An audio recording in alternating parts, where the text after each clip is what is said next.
আপনি যদি সারাক্ষণ চিন্তা করতে থাকেন যদি ওই জিনিসটা থাকতো তাহলে আমি সুখী হতাম, যদি অমুক সমস্যাটা চলে যেত, ওই মানুষটা আমার জীবন দুর্বিষহ করে তুলেছে, যদি সে একটা বাসের ধাক্কা খেত আমার জীবনটা কত ভালো হয়ে যেত।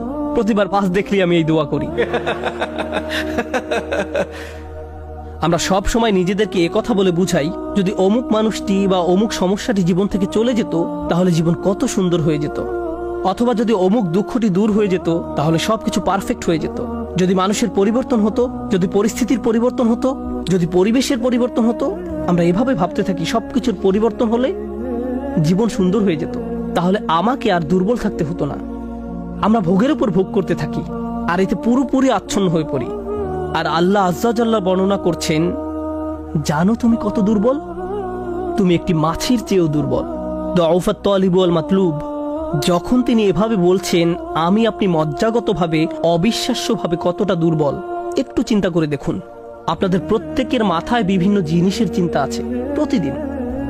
আমরা এখন রোজা রাখছি, নামাজ পড়ছি, আর আলহামদুলিল্লাহ নামাজ পড়ার সময় আমরা মনোযোগ ধরে রাখার চেষ্টা করি, কিন্তু এর বাইরে আপনার মাথায় কোন চিন্তা ঘুরঘুর করে? আপনি কি নিয়ে উদ্বিগ্ন থাকেন? আপনি কি নিয়ে চিন্তা করেন? কোন চিন্তাটি আপনার মাথায় সারাক্ষণ ঘুরতে থাকে? কোন জিনিসটির ব্যাপারে ভাবেন এটা যদি থাকতো, আর কোন জিনিসটির ব্যাপারে ভাবেন যদি এটা না থাকতো? কারোর জন্য অসুস্থতা, কারোর জন্য ডিপ্রেশন, কারোর জন্য দুঃখ, কারোর জন্য হয়তো কোনো ব্যক্তি। কেউ কেউ ভাবেন যদি ওই মানুষটা আমার ব্যাপারে খুশি হতো। তারা অন্য একজনকে খুশি করার চিন্তায় মশগুল থাকেন। যদি আমার বাবা আমার উপর খুশি থাকতেন তাহলে আমি সুখী হতাম।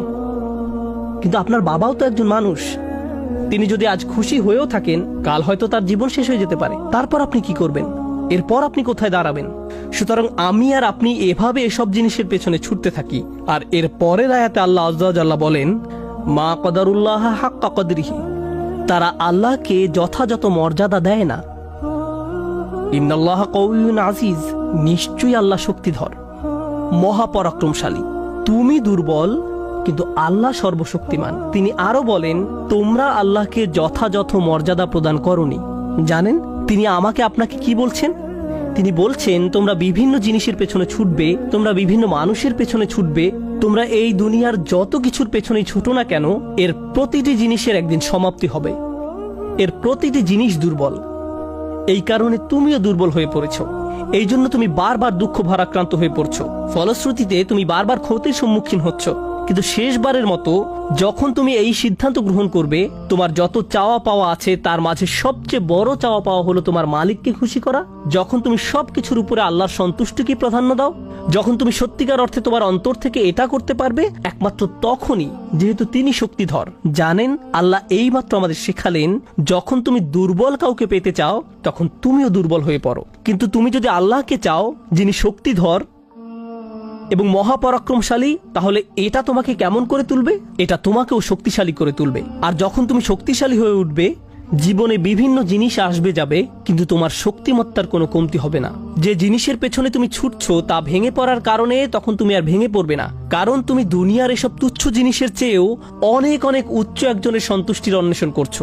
আমি বলছি না যে আপনি এই দুনিয়ার কোনো কিছু চাইতে পারবেন না, কিন্তু আয়াতটি আমাদেরকে একটি ব্যাপারে শিক্ষা দিচ্ছে।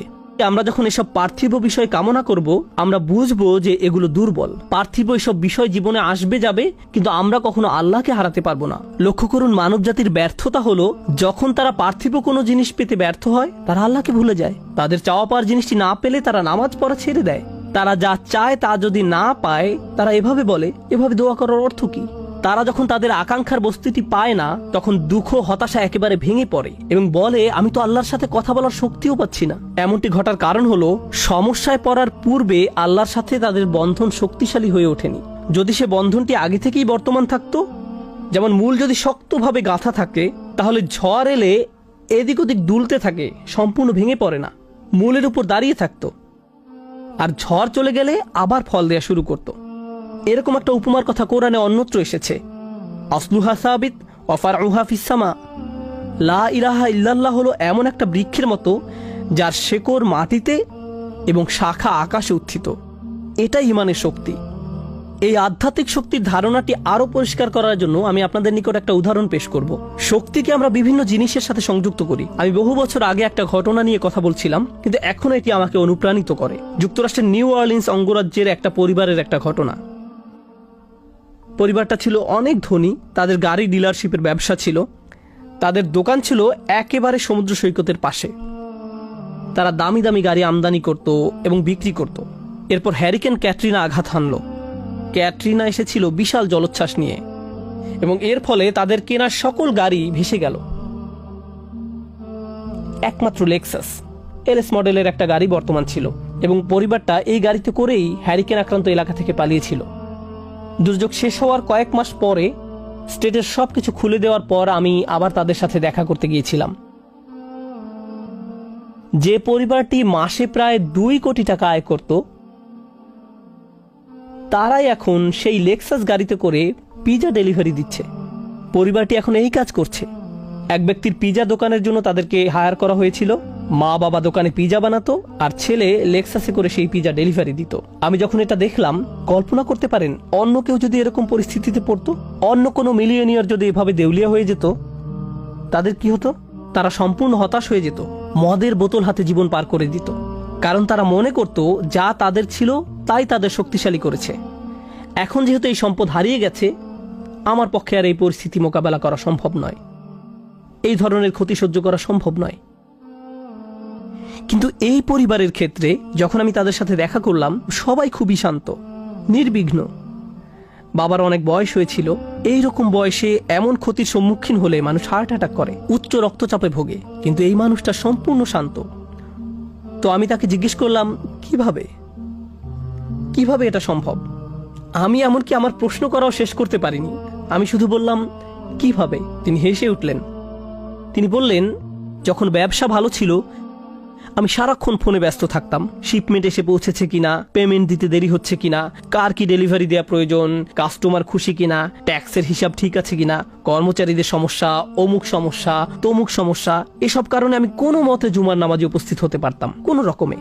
কিন্তু এখনো তো টেবিলে খাবার আছে, এখনো তো আমাদের মাথার উপর ছাদ আছে, আর এখন আমি নিশ্চিন্তে মসজিদে গিয়ে নামাজ আদায় করতে পারি। আর সকালে ঘুম থেকে উঠে আমাকে কিচ্ছু নিয়ে ভাবতে হয় না, একমাত্র আমার রবকে মনে করা এবং তার কৃতজ্ঞতা জ্ঞাপন করা ছাড়া।